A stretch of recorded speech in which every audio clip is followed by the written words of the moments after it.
a settlement in the Emmanuel Cleaver car wash deal, that long ongoing saga, just before it goes to trial. Yes, in Dave literally Helling. minutes. I was in the courtroom. The judge called me in and said, we have a settlement, and the details have not been released.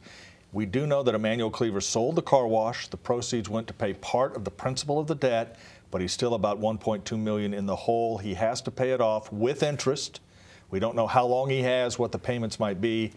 That will become an issue going forward. If he doesn't make those payments, that's when taxpayers might become involved. Okay, because we were concerned as part of the story that would taxpayers be on the hook?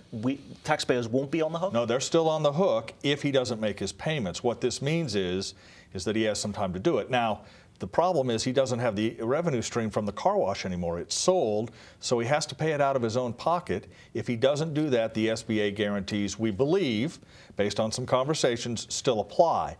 But this gives him some breathing room, gives the bank what it is owed, gives SBA some breathing room, gives everybody a chance to sort of stretch this out rather than bringing it to a climax here. Is this the last time we'll be talking about this issue on this program?